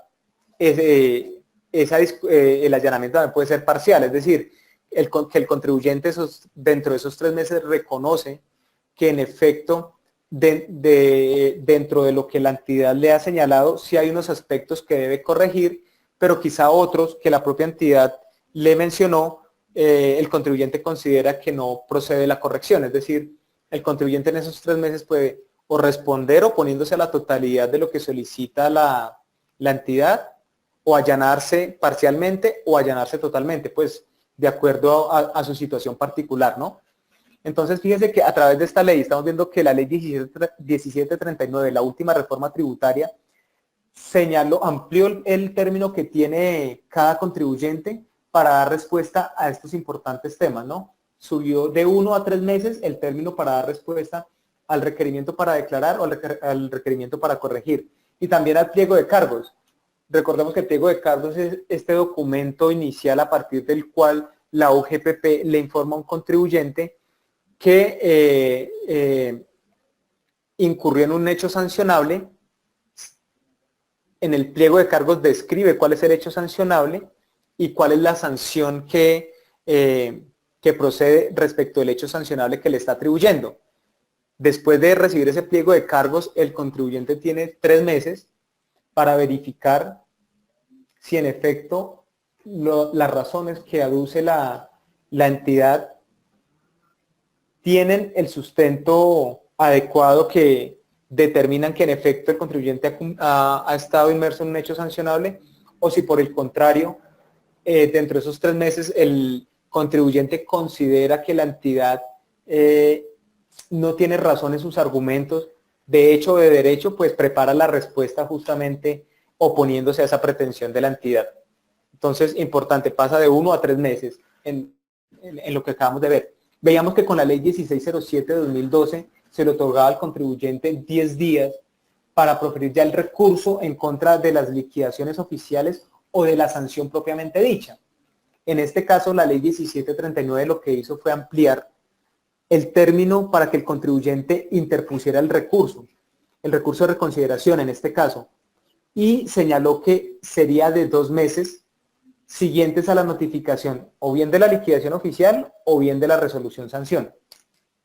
Entonces, fíjense que siendo conscientes de la importancia que tiene preparar adecuadamente un recurso y de reconocer el derecho de defensa que le asiste al contribuyente, el legislador verificó que el término de 10 días era insuficiente para que un contribuyente atendiera en debida forma estas responsabilidades, razón por la cual, y tomando como espejo el procedimiento que realiza la DIAN para la administración y recaudo, administración, recaudo y fiscalización de los impuestos del orden nacional, tomando como espejo este procedimiento que tiene la DIAN, lo que hizo el legislador fue equiparar los términos que en ese procedimiento tributario se realiza a este procedimiento que adelanta la UGPP. Es decir, que a partir de la ley 1739 de 2014, los términos en el procedimiento que adelanta tanto DIAN como UGPP son exactamente los mismos. Recordarán ustedes que para el caso tributario, la normativa tributaria establece que para responder un requerimiento por declarar un requerimiento de corrección o un pliego de cargos, el contribuyente cuenta con ese término. Es decir, para responder el requerimiento especial tributario, el contribuyente cuenta con 3 meses, los mismos que en esta oportunidad se les están reconociendo frente a la UGPP. Para interponer un recurso en contra de una liquidación que expida la DIAN, el contribuyente tiene 2 meses, puede ser liquidación de aforo, puede ser liquidación por corrección, puede ser liquidación oficial de revisión. Son 2 meses. En este caso, frente a la UGPP y ante una liquidación oficial de esa entidad, el contribuyente cuenta con 2 meses para preparar esa respuesta para preparar ese recurso en contra de la liquidación. Y lo propio para el tema sancionatorio. Una vez la UGPP profiere el acto administrativo a través del cual sanciona al contribuyente, a partir de ese momento que notifica la sanción, el contribuyente cuenta con 2 meses para interponer el recurso que a bien tenga, a través del cual solicita o envía los argumentos por los cuales considera que dicha sanción debe ser desvirtuada. Diferente, y pues ya asomado a la realidad, que 2 meses es un término más preciso que los 10 días que reconocía antaño la ley 1607. Finalmente, dentro de este tema del contexto normativo, valga la pena precisar y mencionar el acuerdo 1035 del 29 de octubre de 2015. Lo mencionamos hace un momento porque fue a través de él que se reguló que el término mínimo de respuesta a los requerimientos de información sería de 15 días. Entonces, este es un acuerdo muy importante que la propia entidad ha expedido para aclarar algunos temas de índole procedimental, como este de los 15 días que mencionamos justamente, o aspectos de índole sustancial. Entonces, importante este decreto 1035, recomiendo a quienes estamos dentro de los departamentos de nómina, de recursos humanos, o que tengamos que ver de alguna forma con la liquidación de los aportes, a quienes de manera independiente realizamos actividades profesionales y por tanto liquidamos nuestros aportes como independientes, una lectura a este decreto, porque a partir de ahí nos va a dar claridad en muchos aspectos que vamos a verificar a lo largo de estas sesiones. Entonces les recomiendo especialmente la lectura de este acuerdo. Básicamente, temas importantes que establece este acuerdo es, por ejemplo, señala que la UGPP podrá practicar la inspección tributaria en los mismos términos del artículo 779 del Estatuto Tributario. Es decir, válido el argumento, la mención anterior en el sentido de que con ese espejo de la DIAN se pretende, digamos, estructurar el procedimiento de la UGPP. Entonces, a partir de este decreto 1035, se señaló que la UGPP podría realizar una inspección tributaria en los mismos términos del artículo 779 del Estatuto Tributario. Importante, ¿no? Importante porque naturalmente, como sabrán, la inspección tributaria es uno de los procedimientos de índole probatorio quizá más fuertes, a partir de los cuales la entidad puede tener conocimiento pleno de la liquidación, de la forma de liquidación en la cual estamos realizando, pues estamos determinando el ingreso base, la cotización de los aportes, ¿no? Entonces, importante saber que esta entidad, que la UGPP, tiene las mismas facultades y puede practicar la misma inspección tributaria que realizaría la DIAN en los términos del artículo 779 del Estatuto Tributario. También, como mencionamos hace un momento, aclaro que la UGPP tiene una acción preferente del cobro de la mora de los parafiscales sobre las administradoras. Es decir, tiene, como mencionamos ahorita, esta acción preferente sobre las administradoras para efectos de realizar el cobro de las moras de los parafiscales. ¿Qué otro aspecto importante realizó este acuerdo 1035? Aclaró un tema que es de vital importancia en el marco de las relaciones laborales, y es los conceptos no constitutivos de salario. Es decir, el tema de la aplicación del artículo 127 y 128 del Código Sustantivo del Trabajo, digamos que hace un esfuerzo importante este acuerdo 1035 por aclararlo en debida forma y señalar cuál es el alcance y contenido de cada una de estas normas. Estas normas, el 127 y 128 del Código Sustantivo del Trabajo, el primero de ellos define lo que es salario para efectos laborales. El segundo de ellos, el artículo 128, establece los pagos que no se consideran salario. Entonces, importante tenerlo en cuenta porque, como lo veremos más adelante a detalle y a profundidad, y como quizá ustedes ya sabrán, por ejemplo, para liquidar los aportes para fiscales, aquellos pagos que no sean constitutivos de salario, pues sencillamente se excluyen del ingreso base de cotización. Entonces, por eso consideramos importante recalcar la importancia del esfuerzo que hace este acuerdo 1035 por aclarar y por unificar el criterio que deben tener los fiscalizadores de la entidad para establecer cómo son los conceptos o cuáles son los conceptos que alcance tienen de los no constitutivos de salario. Eso es muy importante y lo vamos a ver a partir de ejemplos en sesiones próximas y en talleres para que, pues digamos, seamos conscientes de la importancia que tiene. Aclaró también el ingreso base de cotización para efectos de los salarios integrales. Es decir, recordó el tema del 70% del salario, aunque el ingreso base resulta inferior a los 10 salarios. Estableció por parte de la entidad que la UGPP presentaría al Consejo Directivo, que mencionábamos anteriormente, un informe trimestral del impacto de las políticas que adopte, justamente para que sea el Consejo Directivo el que haga un seguimiento permanente de las directrices que se ha trazado y si se están cumpliendo los objetivos propuestos o si hay lugar, conforme a estos informes trimestrales que debe presentar la UGPP, de redireccionar la política que trace para la entidad. ¿Qué otro aspecto es importante en este decreto? Que estas políticas que se están adoptando en el acuerdo 1035 del 29 de octubre aplican inmediatamente a los procesos administrativos que estén en curso.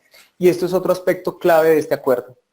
Es decir, muchas fiscalizaciones se han centrado o han tenido dentro de sus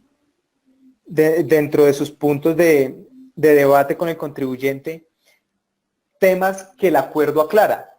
Entonces es importante que los contribuyentes conozcamos esos puntos para solicitar, quienes estemos en un proceso de fiscalización, de los procesos que estén en curso, los procesos administrativos, para solicitar la aplicación inmediata de las disposiciones del acuerdo 1035, porque soy consciente que muchas de esas disposiciones aclaran conceptos errados que tenían algunos funcionarios frente a fiscalizaciones adelantadas. Es decir, que considerando esta disposición del acuerdo 1035 que obliga a que sus políticas aplican de manera inmediata a procesos administrativos en curso, podemos como contribuyentes solicitarle al funcionario que está adelantando el procedimiento que aplique este acuerdo 1035 para terminar quizá el procedimiento que nos está adelantando. Entonces, por eso, importante recordarlo. Vistas ya, digamos, hecho este recuento normativo, este antecedente, este contexto que dio origen a la creación de la UGPP, la importancia de su creación y de su funcionamiento, visto estas modificaciones normativas que nos llevan a hoy al procedimiento que tenemos hoy por hoy de cara a los procesos de determinación y cobro y a las facultades sancionatorias, vamos a centrarnos justamente en lo que queda la sesión de hoy en dos temas importantes, y es las funciones específicas de la entidad y las facultades específicas de la entidad. Primero vamos a ver las funciones que tiene, es decir, cuáles son las responsabilidades que se le han atribuido para que nosotros dimensionemos cuáles son todos los roles que cumple la entidad, y finalmente ver ¿qué facultades se le han otorgado justamente para cumplir las funciones, para cumplir las responsabilidades que tiene? Entonces, iniciemos con las funciones que tiene esta entidad.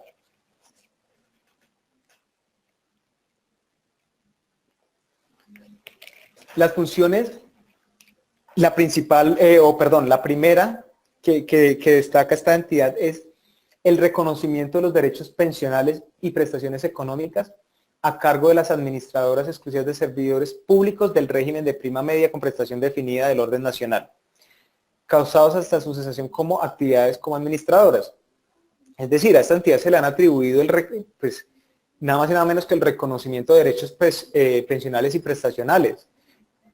Como ustedes sabrán, es uno de los temas más complejos de administrar en el país. La realidad nos ha enseñado que el manejo administrativo del reconocimiento pensional sufre muchos inconvenientes hoy por hoy por diversos factores. El propio sistema pensional, propiamente dicho, el tema de la administración indebida, el tema también de la modificación a los regímenes. Entonces, el recaudo y la administración de esta parte específica del reconocimiento de derechos pensionales y prestacionales, pues es una función importante asignada a la UGPP. También dentro de estas responsabilidades de reconocimiento pensionales, además de la que acabamos de señalar, está ese reconocimiento de derechos pensionales de servidores públicos quienes hayan cumplido tiempo de servicio requerido por la ley para acceder al mismo, ¿no? Y quienes se hubieran retirado desafiliados al régimen de prima media con prestación definida sin cumplir requisito de edad señalado, con anterioridad a la cesación de las actividades de la administradora en la que estuviese afiliado. Funciones de la UGPP, además, es administrar los derechos y prestaciones que reconocieron las administradoras exclusivas de servidores públicos del régimen de prima media con prestación definida del orden nacional y que reconozca la unidad. Que estas tres que acabamos de ver es justamente, centra la función de la UGPP en un tema de reconocimiento de derechos prestacionales, pensionales principalmente. Es un tema no menor a cargo de estas entidades. Al ser un tema no menor, naturalmente tiene por necesidad que contar con instrumentos suficientes que le permitan cumplir efectivamente esa responsabilidad, es decir, ese reconocimiento pensional. Por eso, pues digamos, estas entidades facultades amplias tienen no solo de cara al tema de verificación, amplias facultades para revisar documentos del contribuyente, términos de verificación, sino además amplias facultades de cobro y recaudo, ¿no? Porque luego las fiscalizaciones, además de ir por los valores que quizás se han determinado de manera indebida, pues hay unas metas de recaudo significativas para atender justamente estas primeras funciones que hemos visto, que es el reconocimiento de las prestaciones económicas, principalmente el tema pensional. Por eso es que quizá en algunos momentos hemos visto, y quizá es una opinión generalizada, que a veces las fiscalizaciones de esta entidad son un poco agresivas en el buen sentido de la palabra, quiero decir, con un arsenal de instrumentos que la ley les ha reconocido justamente para obtener el mayor recaudo posible. Dentro de las funciones, estamos viendo las funciones que tiene la entidad. Importante destacar que tiene las acciones administrativas y judiciales pertinentes, adelantar las acciones administrativas y judiciales pertinentes en caso que se detecten inconsistencias en informaciones laborales o pensionales o en el cálculo de las prestaciones económicas, y suspender, de ser necesario, pagos e iniciar procesos de cobro sobre los mayores dineros pagados. Es decir, acá la entidad no solo tiene la función de hacer el reconocimiento, sino de hacer un seguimiento justamente en las prestaciones económicas que ha reconocido. Y ese seguimiento está edificado para que, si en caso de detectar inconsistencias en información laboral o pensional, o en el cálculo de las prestaciones, pues la entidad pueda corregir dichas inconsistencias y perseguir el cobro de los mayores dineros que con ocasión a esas inconsistencias han pagado. Es decir, que fíjense que no solo la entidad tiene la función de hacer estos reconocimientos pensionales, sino que tiene la obligación de hacer un seguimiento efectivo, un seguimiento para que detecte inconsistencias que puedan estar afectando el tema de los recaudos o de los dineros que ella administra. Funciones de la entidad está dentro de ellas la de diseñar e implementar estrategias de fiscalización de los aportantes del sistema, haciendo un énfasis, una focalización en evasores omisos, que no están afiliados a ningún subsistema de la entidad, debiendo estarlo. Entonces, fíjense que dentro de las varias estrategias de fiscalización con las que cuenta la entidad, reconoce la propia norma que el principal foco o la principal objeto de fiscalización van a ser quienes evadan los aportes. Es decir, aquellas personas que estando en la obligación no están haciendo los aportes respectivos. No sé si alguno de ustedes por estos días ha entrado a la página web de la entidad. Justamente cuando uno ingresa a la página de la entidad aparece un aviso en el que señala que, en el que advierte y en el que recomienda verificar la situación de cada contribuyente en el sentido de indicar que si se es persona natural declarante del impuesto sobre la renta y a su vez está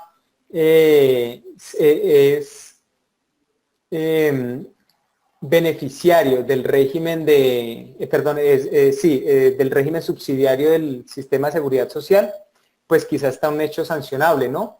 Porque si se es declarante de renta, se parte por ingresos hablo, declarante de renta por ingresos, se parte del hecho que la persona tiene ingresos, tiene capacidad económica, que es el sustento principal a partir del cual se obligan a realizar aportes a la seguridad social. Es decir, a partir de la capacidad económica que se presume a partir de la percepción de un salario mínimo legal mensual vigente, a partir de esa capacidad económica al contribuyente le asiste la obligación de hacer los aportes a la seguridad social.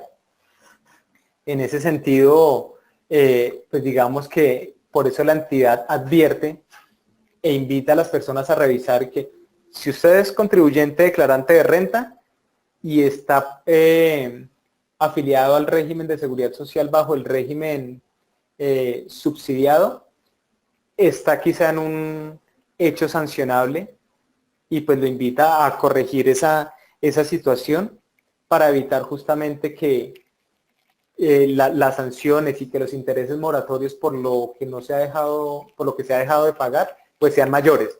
Entonces, esto en línea con esa filosofía inicial de que el principal foco de fiscalización de la entidad es el tema de los evasores. Acá conocemos, quizá la práctica nos ha mostrado que en efecto de cara a la liquidación de los aportes, digamos que hay una enorme cultura de evasión. Infortunadamente, el país presenta un índice alto de cultura de evasión de estos aportes y justamente es a partir de esa realidad que la entidad cada día realiza las gestiones propias para crear la cultura del aporte a partir del cumplimiento normativo y evitar justamente que por esa mala práctica se escapen recursos importantes y que necesita el sistema, ¿no? Todos los sistemas.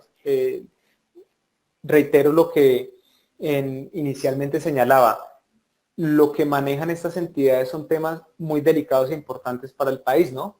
Temas pensionales, temas de riesgos laborales, temas de la salud, el tema de la generación de empleo y la formalización. Entonces, estos temas son muy importantes y por eso quizá sea creciente la fiscalización de la entidad frente a los omisos. Y acá hay un tema importante para lograr ese objetivo, que es que la UGPP puede solicitar la colaboración de otras entidades públicas y privadas. ¿Y cómo es el caso acá? Principalmente el tema de cruces de información. Es decir, a partir de la información que digamos con la que ya cuentan entidades ya más robustas y que traen de antaño información consolidada de los contribuyentes, como es el caso de la DIAN, pues, o de pronto de las cámaras de comercio, atrás del registro mercantil o muchas otras entidades, esa información que se le traslada a la UGPP es un sustento, es un suministro importante para que a partir de ella la UGPP pueda determinar y focalizar sus estrategias justamente de fiscalización. Esto contribuye enormemente a cumplir esta función de la entidad de buscar y fiscalizar a los evasores y pues también a quienes han aportado de manera inexacta, porque pues obviamente a partir de todo este cruce de información que se tiene con entidades públicas, con entidades privadas o la solicitud de información a los propios contribuyentes a través de los requerimientos de información ordinarios, pues justamente a través de estos cruces es que pueden determinarse y detectarse focos de fiscalización importantes, ¿no? Pueden determinar contribuyentes que están omisos, contribuyentes que están inexactos y demás. Entonces, que es importante mencionar este tema de dónde ese sustento, suministro importante, de dónde viene para la entidad. Pues es de cara justamente a este cruce de información con las demás entidades. ¿Qué otra función tiene esta entidad? El hacer seguimiento a procesos sancionatorios que adelanten los órganos de vigilancia y control del sistema de la protección social en relación con la determinación y cobro de las contribuciones parafiscales. Es decir, acá se insiste en el tema del seguimiento de la entidad, es decir, que esta entidad, sus funciones y responsabilidades no se limitan a, digamos, a determinar, a realizar una fiscalización o imponer una sanción, sino que van más allá y la llevan, la invitan a realizar, la invitan, no, la obligan, porque este es un requerimiento normativo. Obligan a la propia entidad a hacer un seguimiento constante de sus procesos sancionatorios. Entonces, es importante tenerlo en cuenta, justamente para entender por qué, el por qué la importancia de las labores que están adelantando hoy por hoy la entidad, ¿no? ¿Qué otra acción, con qué otra función o responsabilidad cuenta la UGPP? Con la de adelantar acciones de determinación y cobro de las contribuciones parafiscales de la protección social de acuerdo con las competencias. Y las competencias las veíamos ahorita establecidas en la ley 1607, ¿no?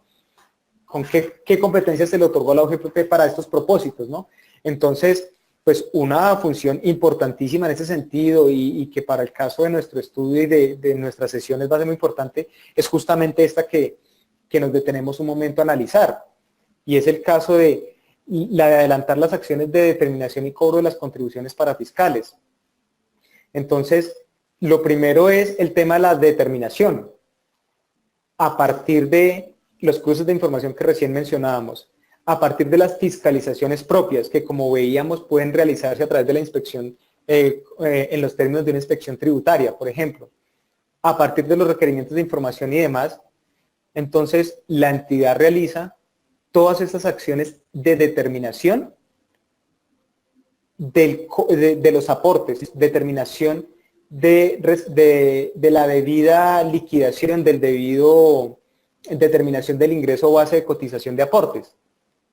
Una vez determinado esto y de cara a un proceso de fiscalización, encontrado que el contribuyente objeto de la fiscalización está inmerso en alguno de hechos sancionables, que puede ser que está inexacto en su aporte o que no ha omitido el cumplimiento o que ha suministrado información extemporánea, entonces el primer momento es la determinación por parte de la entidad. Es decir, a través de los instrumentos jurídicos que la ley le reconoce, en este caso, proferir o bien una liquidación oficial o bien una resolución sanción. En cualquiera de ellas se determina una cifra líquida a favor de la entidad y a cargo del contribuyente objeto de fiscalización. Entonces es lo primero, adelantar la acción de determinación y cobro, la acción de determinación.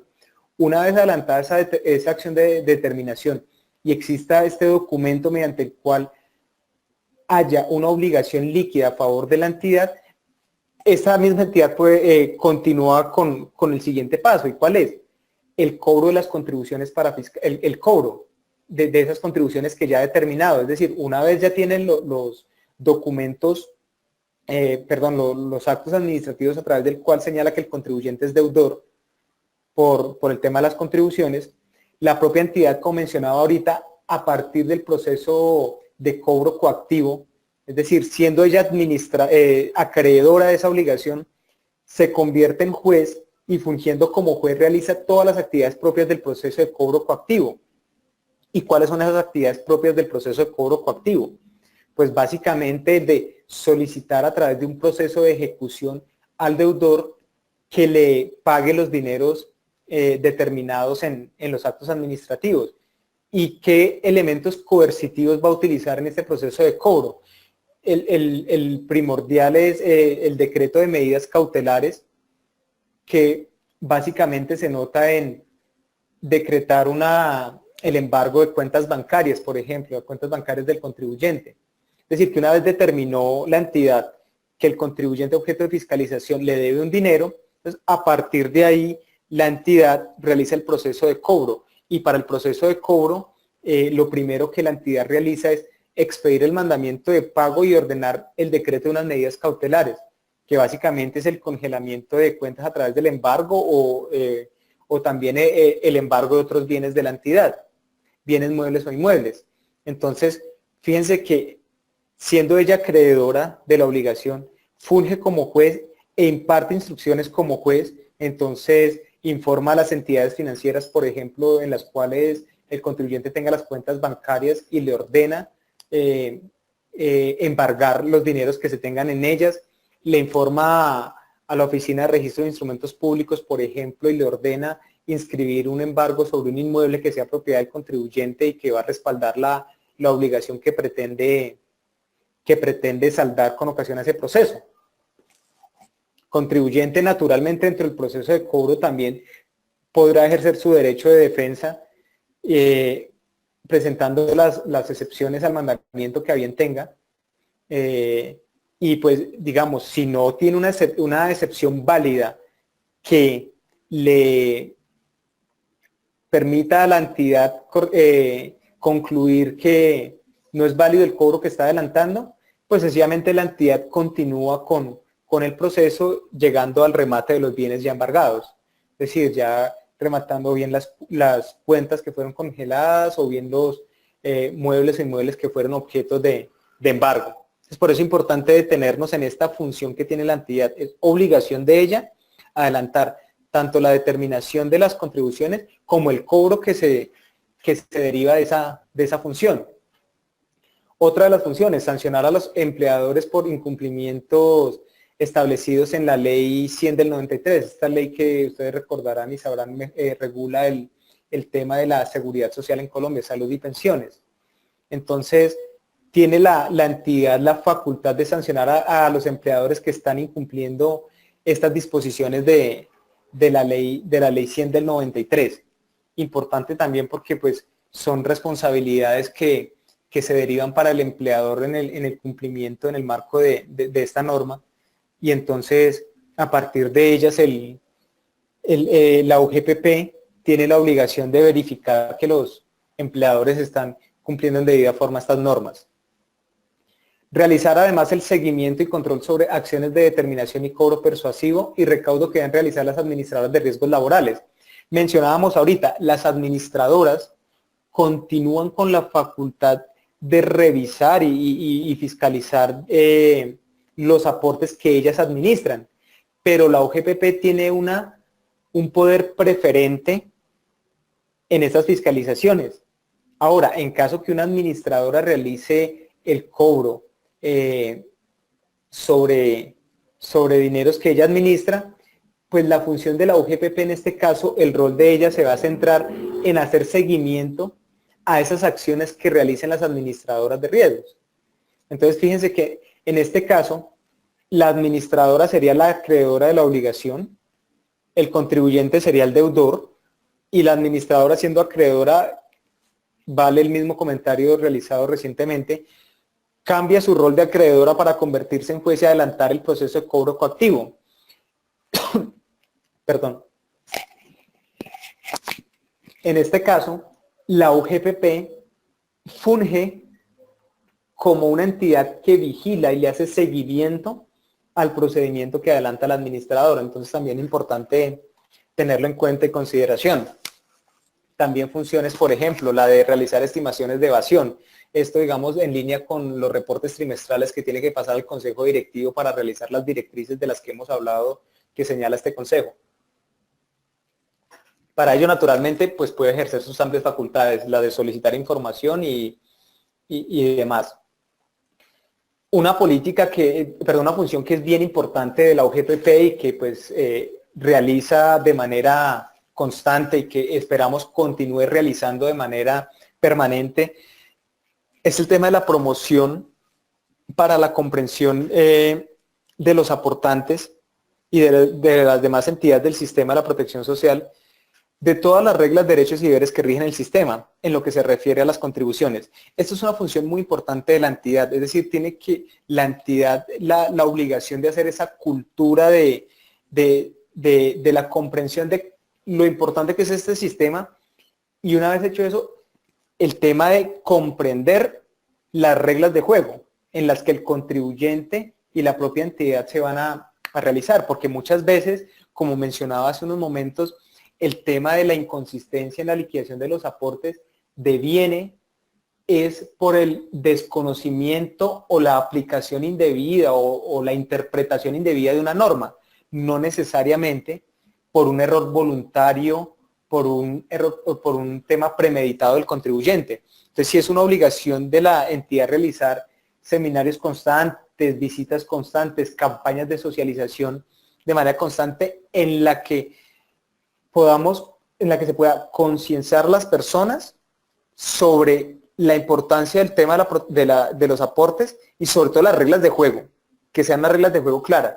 Digamos que yo en esto destaco el acuerdo 1035 que mencionábamos ahorita.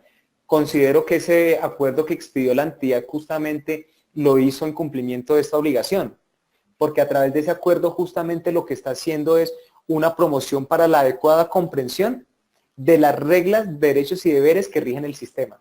Justamente eso es lo que está haciendo con el decreto 1035. Entonces yo sí destaco el cumplimiento de esta obligación a cargo de la entidad. Ahora, y ya para terminar la sesión de hoy, el tema de las facultades con que cuenta la UGPP. Veníamos de ver las responsabilidades que el marco normativo le ha impuesto a esta entidad. Y como podremos haber advertido, no son pocas las responsabilidades que tiene esta entidad, es decir, las obligaciones a su cargo son importantes. Estas que mencionamos acá no son todas, son algunas que traemos a colación quizá por su importancia, pero pues primero sus responsabilidades van mucho más allá de las que acabamos de ver y tan importantes como estas, ¿no? Entonces, para cumplir semejantes responsabilidades, debe esta entidad contar con las herramientas que le permitan justamente realizar el adecuado procedimiento, parametrización, control interno y demás, de las facultades justamente para estos propósitos. En ese sentido pasamos a ver cuáles son las principales facultades con que cuenta la entidad, y esto es importante que los contribuyentes lo tengamos en cuenta, porque muchas veces en muchas entidades desconocemos cuáles son las facultades con que cuenta la UGPP y en muchas ocasiones consideramos que lo que nos está solicitando la entidad desborda sus atribuciones, y ante quizá esas consideraciones muchos contribuyentes se han abstenido, en este caso de manera errónea, de suministrar a la entidad información o de colaborar con el detalle que la entidad solicita, y en ese sentido los contribuyentes quedan expuestos a un hecho sancionable, que es el tema de o bien la no presentación de información o la presentación incompleta de información. Entonces, por eso sí es importante que los contribuyentes lo tengamos en cuenta todo este tipo de facultades con que cuenta la entidad. La primera que destacamos acá es la de solicitar la información que considere relevante y que tengan las diferentes entidades administradoras y órganos de vigilancia y control del sistema de la protección social. Entonces, en el caso de las administradoras, señala la norma que la UGPP definirá la frecuencia de actualización de dicha información y los formatos en que debe ser suministrada. Entonces, nótese con ello cómo, en cumplimiento de una de las funciones que veíamos atrás, la entidad tiene esa facultad de solicitar a las administradoras el suministro de información constante. Y además tiene la facultad de señalar la parametrización o los formatos en los que dicha información debe ser suministrada. Entonces, corresponde a la entidad señalar este tipo de circunstancias para que la información sea comprensible. La de verificar la exactitud de las declaraciones de autoliquidación cuando lo considere necesario. Esta quizás es una de las principales facultades que tiene. Naturalmente, partiendo del tema de la autoliquidación que realizamos los contribuyentes, es a la entidad, a la UGPP, la que le corresponde verificar cuando lo considere necesario la exactitud de las declaraciones. Y para eso, pues, a través del cruce de información, de la información propia del contribuyente, puede verificar cómo el contribuyente está realizando los aportes y si luego de la revisión considera la entidad que en efecto está cumpliendo el marco normativo frente a ellos. Que si no, pues ya veíamos que la entidad cuenta con facultades para iniciar procesos, la obligación y facultades para iniciar procesos de determinación y cobro. También cuenta con la facultad de adelantar las investigaciones para establecer la existencia de hechos que generan obligaciones en materia de contribuciones a la seguridad social. Y naturalmente, pues no puede ser de otra forma y que va en cara en línea con lo que veíamos anteriormente. Pues naturalmente, para cumplir sus responsabilidades, cuenta con la facultad de adelantar cualquier investigación que estime conveniente para establecer la existencia de hechos que generen obligaciones. Por ejemplo, en el caso de los omisos, para reiterar a estos contribuyentes, cuenta con toda la facultad para verificar cuáles son los hechos por los cuales considera que un contribuyente está en situación de no presentación de los aportes y a partir de hechos desplegar las funciones que hemos hablado.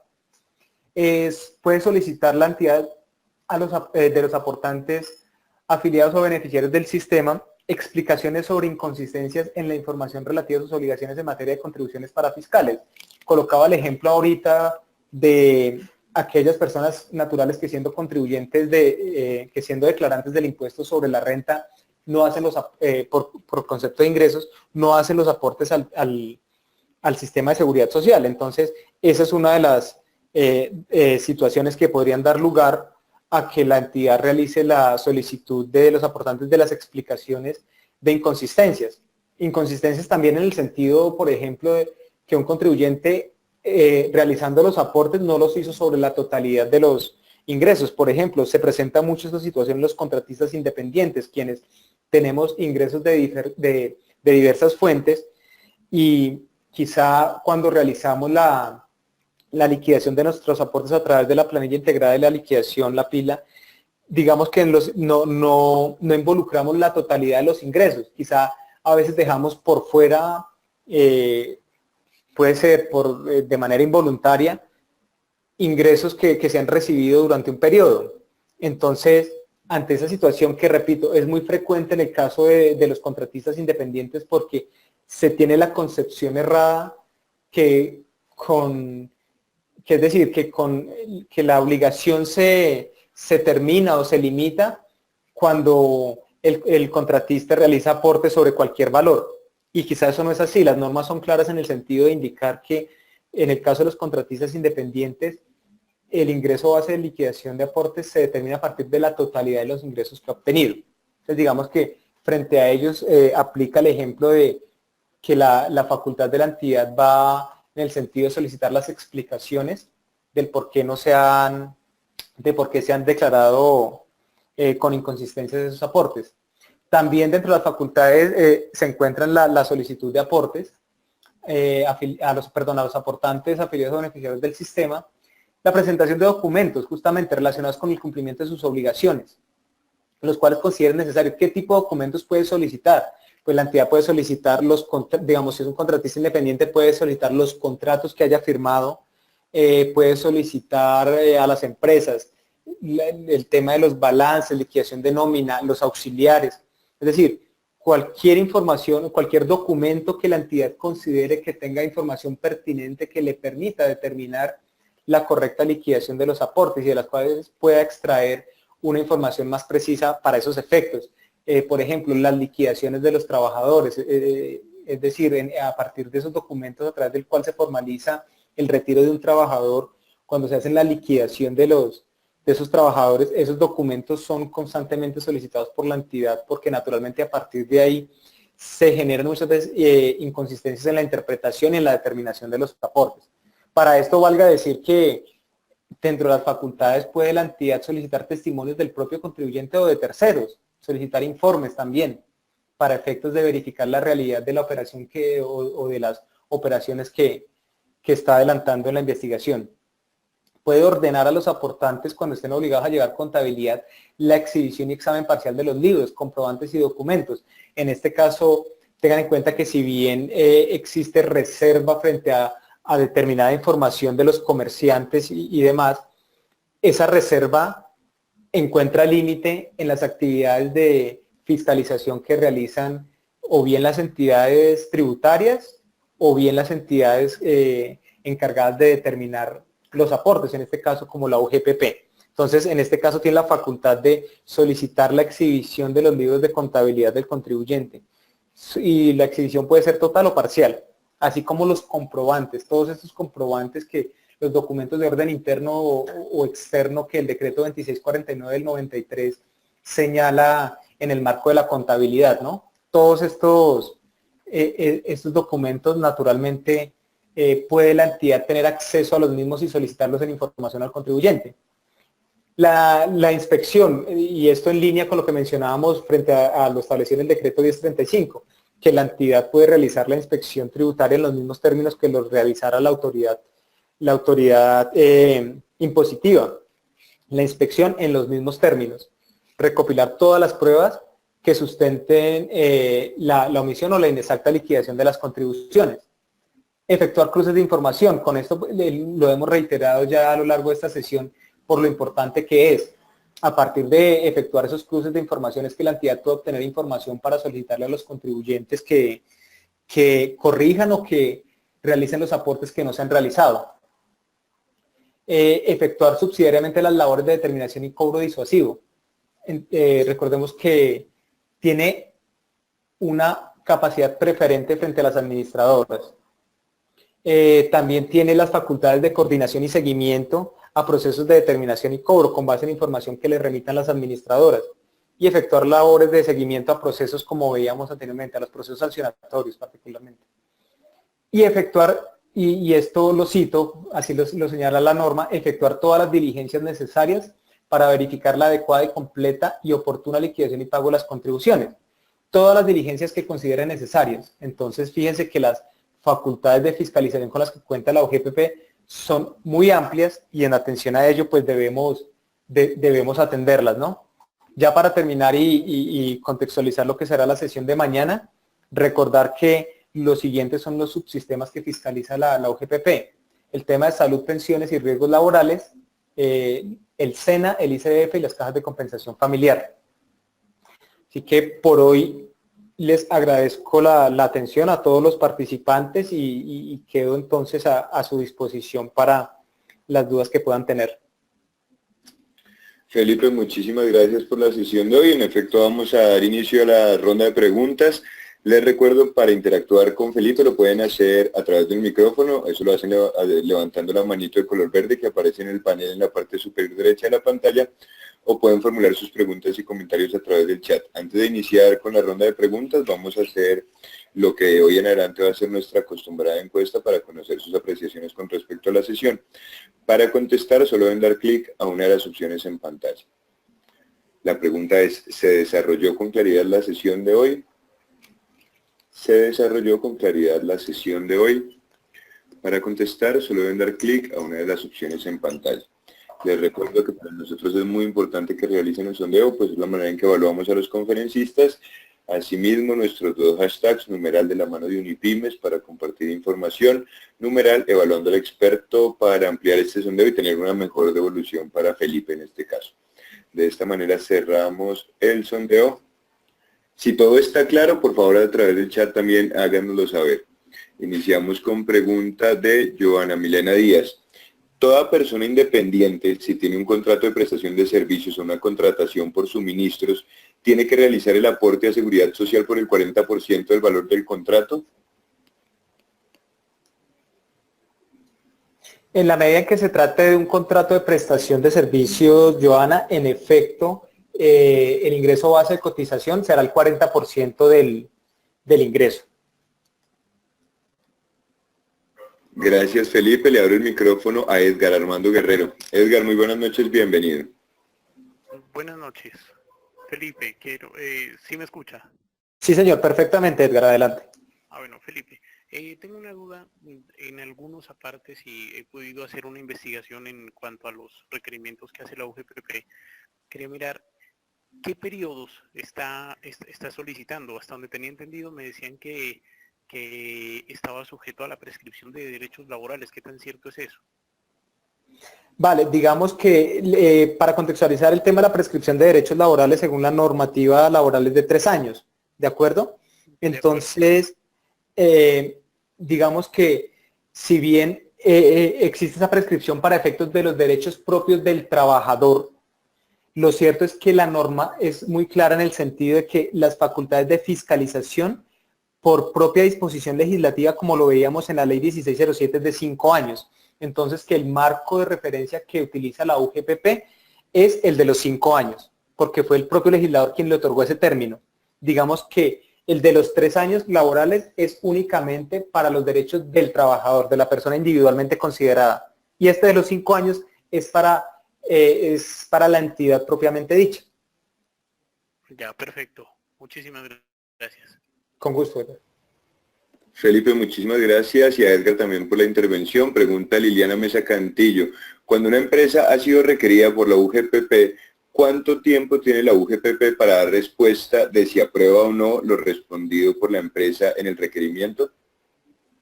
Ok, si estamos hablando del requerimiento para declarar, veíamos que el contribuyente cuenta con 3 meses y una vez presentada esa respuesta, la UGPP tiene que proferir la respectiva liquidación dentro de los 6 meses. Si dentro de esos 6 meses la entidad no responde, operará el fenómeno del silencio administrativo. Entonces, 6 meses el término con que cuenta la entidad para proferir la liquidación oficial, luego de respondido el requerimiento para corregir o para declarar.